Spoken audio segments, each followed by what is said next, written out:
শিক্ষকের বেতন বাড়ে নাই।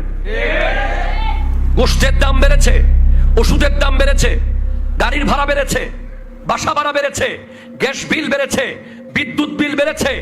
দুই ক্যাটাগরির মানুষ এখনো আগের জায়গায় আছে। একটা হলো মসজিদের মুয়াজ্জিন ইমাম খতিব, আর একটা হলো স্কুল কলেজ মাদ্রাসার শিক্ষকরা। অনেকের অবস্থা যদি এমন না হতো, শিক্ষকরা কখনো এত সম্মানজনক পেশায় থেকে থালা নিয়ে রাজধানীতে দাঁড়াতে পারত না। শিক্ষকদের করুণ অবস্থা যদি আপনারা জানতেন, আপনারা প্রতিদিন বাচ্চা পাঠানোর সময় এত বড় বাটিতে করে, টিফিন বাটিতে করে 3 বেলা ভাত পাঠাই দিতেন।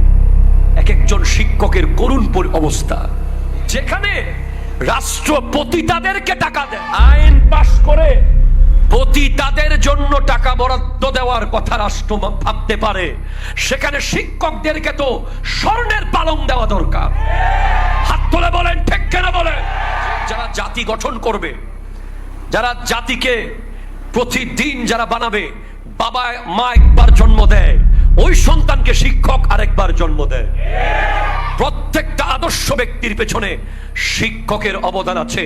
আজকে আপনি সচিবালয়ে যান, একজন সচিব যখন আপনাকে দেখলে সালাম দেবে, একজন সচিবের আদব যখন আপনি দেখবেন, তাকে আপনি জিজ্ঞেস করবেন, স্যার আপনি তো বিসিএস ক্যাডার হয়ে এখানে এসেছেন, দেখি বলেন তো এই সালাম কার কাছে শিখেছেন, এই আদব কার কাছে শিখেছেন, এই ভদ্রতা কার কাছে শিখেছেন, চেয়ার থেকে দাঁড়িয়ে যাওয়া কার কাছে শিখেছেন, নিজে না খেয়ে সামনে বাড়িয়ে দেওয়া কার কাছে শিখেছেন?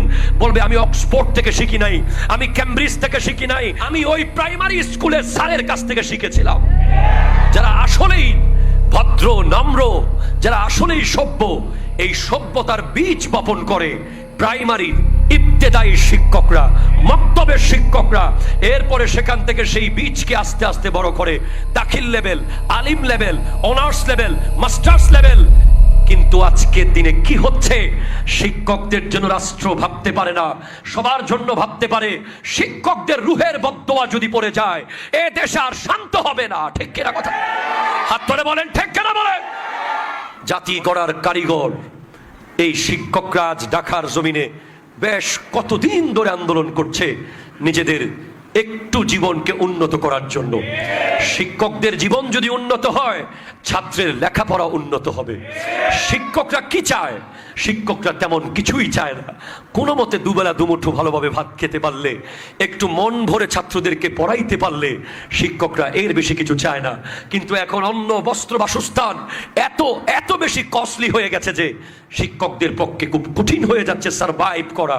আমরা অনুরোধ করব বাংলাদেশ সরকারকে, এই আগুন যদি নিভাতে চান, এই গজব যদি দূর করতে চান দেশ থেকে, শিক্ষকদের কথা ভাবুন, তাদের রুহের বদদোয়া থেকে বাঁচার চেষ্টা করুন, তাদের যা চাহিদা দিয়ে দেন, দেশ ঠান্ডা হয়ে যাবে।